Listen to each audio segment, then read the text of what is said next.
वंदे मातरम बच्चों। आज हम पढ़ रहे कक्षा 11 में विषय अनिवार्य हिंदी के अंदर अध्याय 4 सुमित्रा नंदन पंत। आपकी ये कविता है वे आंखें। तो सबसे पहले हम सुमित्रा नंदन पंत का कवि परिचय पढ़ लेते हैं। देखिए इनका ये जो सुमित्रा नंदन पंत है ये छायावाद के 4 आधार स्तंभों में से एक है। छायावादी जो आंदोलन था वो 1918 से लेकर 1936 के समय जितनी भी काव्य रचनाएं की गई उस समय को कहा जाता है छायावाद। तो उस छायावाद के समय में सुमित्रा नंदन पंत, सूर्यकांत त्रिपाठी निराला, जयशंकर प्रसाद और महादेवी वर्मा ये 4 प्रमुख कवि उभर कर आए थे और इन्होंने एक जैसे उस समय के दौर की कविताएं लिखी थी, साहित्य रचा था, इसलिए इनके समय को छायावादी समय कहा जाता है और इन चारों को इन छायावाद के आधार स्तंभ कहा जाता है। तो सुमित्रा नंदन पंत भी उनमें से एक है, छायावाद के आधार स्तंभ। तो देखिए कवि परिचय में इनका जन्म हुआ था सन 1900 ईस्वी में और कोसानी जिला अल्मोड़ा, कोसानी गांव में जिला अल्मोड़ा उत्तरांचल में इनका जन्म हुआ था। इनका मूल नाम था गोसाई दत्त, अर्थात जन्म का नाम जो मिलता है वो मूल नाम कहते हैं, जिस नाम से पुकारा जाता है वो इनको गोसाई दत्त नाम से पुकारा जाता था। और इनके पिता का नाम था गंगादत्त पंत। इनके जन्म के बाद ही इनकी माता का देहांत हो गया था और कहते हैं कि फिर ये जैसे जैसे बड़े हुए तो इनकी प्रारंभिक शिक्षा है वो अल्मोड़ा में हुई और मैट्रिक शिक्षा उनकी काशी के अंदर हुई। फिर इन्होंने कॉलेज, मैट्रिक के बाद का समय जो कॉलेज का समय था वो इलाहाबाद में म्योर सेंट्रल कॉलेज में अध्ययन किया था। लेकिन जब ये उस कॉलेज में पढ़ रहे थे तभी गांधी जी ने असहयोग आंदोलन शुरू कर दिया था और उस आंदोलन में ये भी उनके साथ जुड़ गए थे और उसी आंदोलन में साथ जुड़ने के कारण इन्होंने कॉलेज छोड़ दी थी वहीं पर और कॉलेज छोड़कर गांधी जी के साथ असहयोग आंदोलन में हिस्सा ले लिया। फिर कहते हैं स्वाध्याय से अंग्रेजी, संस्कृत, बांग्ला ये तीनों भाषाओं का साहित्य उन्होंने अपने स्वाध्याय से सेल्फ स्टडी के द्वारा ही किया और बाल्यकाल से ही इनको काव्य रचना का बड़ा ही शौक था। कविता, काव्य रचना ये बचपन से ही करते आ रहे थे। इन्होंने अपने जीवन में विवाह नहीं किया, जीवन भर अविवाहित ही ये रहे और इनको भारत सरकार द्वारा इन्होंने बहुत अच्छी अच्छी रचनाएं लिखी, बहुत सारा साहित्य हमें उपलब्ध करवाया जो मैं आपको बताऊंगी कौन कौन सी थी। तो देखिए भारतीय ज्ञानपीठ पुरस्कार इनको मिला हुआ है, साहित्य अकादमी पुरस्कार इनको मिला था, सोवियत लैंड नेहरू पुरस्कार इनको मिला था और हमारे भारत सरकार द्वारा इनको पद्म भूषण से भी सम्मानित किया गया था। 28 दिसंबर 1977 को इनकी मृत्यु हो गई। और कहते हैं कि ये जो निराला जी और ये सुमित्रा नंदन पंत जी और सूर्यकांत त्रिपाठी निराला जी ये दोनों ही कवि अच्छे थे और दोनों एक दूसरे के पक्के दोस्त थे। महादेवी वर्मा ने एक संस्मरण लिखा था निराला भाई, उसके अंदर इन्होंने लिखा था कि जब इनकी मृत्यु हुई 28 दिसंबर 1977 को, तभी ये जो निराला जी है सूर्यकांत त्रिपाठी निराला जी वो महादेवी के उधर ही रहते थे, इलाहाबाद में रह रहे थे उस समय। तो कहते हैं जब उनका तार आया इनका स्वास्थ्य खराब होने का, तो महादेवी जी के पास इनका तार आया तो निराला जी को समाचार अवगत हुए तो उनको मतलब उन्होंने वापस रिप्लाई किया कि स्वास्थ्य वापस कैसा है, इनका सुधार हुआ या नहीं हुआ।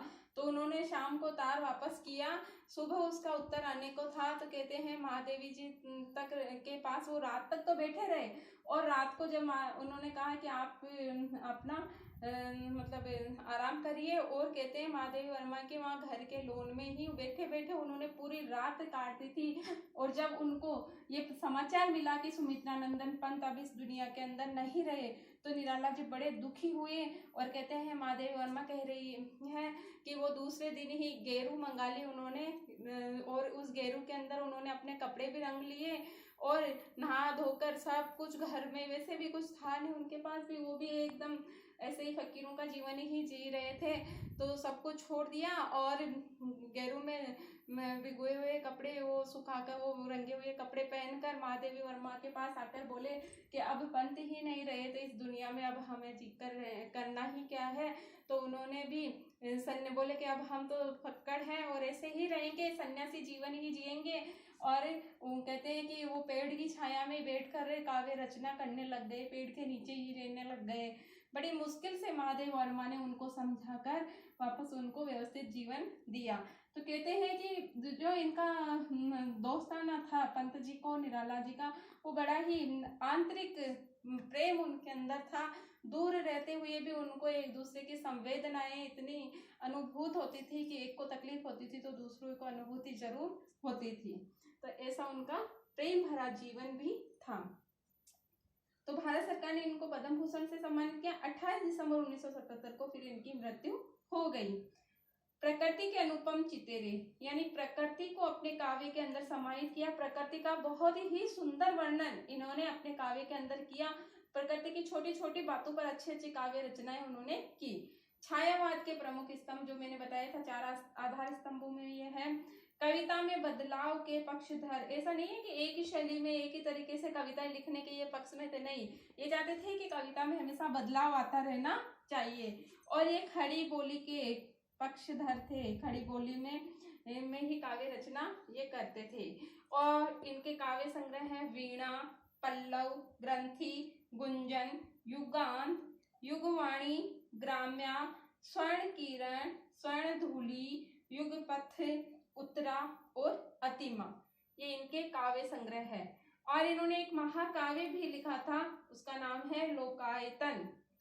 और इनके अन्य काव्य संग्रह है चिदम्बरा, कल्ला और बूढ़ा चांद और रश्मि बंद, ये इनके अन्य काव्य संग्रह है। चिदम्बरा पर इनको ज्ञानपीठ पुरस्कार मिला था। और रूपाभ पत्रिका का इन्होंने संपादन किया था, जिसके अंदर इन्होंने छायावाद के बाद जो 1936-38 के अंदर जो आंदोलन शुरू होता है वो था प्रगतिवाद, यानी उसके बाद का समय प्रगतिवाद कहलाता है।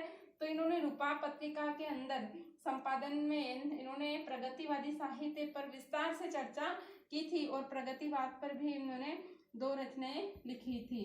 तो देखिए ये तो था आज इनका कवि परिचय। अब हम वे आंखें जो इन्होंने एक हमारे भारतीय किसानों के ऊपर, उनके आंखों के अंदर कैसी दया कैसी करुणा है, वो एक कविता इस पाठ के अंदर आपके कोर्स में समाहित है पंत जी की, वो हम अगले वीडियो में पढ़ेंगे, जिसके अंदर इन्होंने भारतीय किसान की दयनीय स्थिति और जब हमारा देश स्वतंत्र हो गया था, मतलब स्वतंत्रता की लड़ाई लड़ रहा था, तब उन्होंने देश के अंदर उन किसानों की जो दयनीय दशा देखी, उनके ऊपर उन्होंने ये कविता लिखी कि कैसे वो किसान सूदखोरों के जमींदारों के चक्कर में फंसे हुए थे।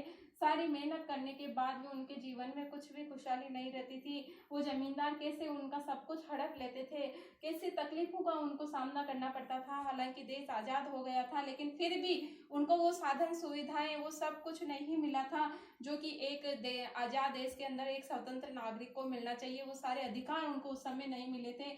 उसी का वर्णन इस कविता के अंदर आया है, वे आंखें, जो हम अगले वीडियो में पढ़ेंगे।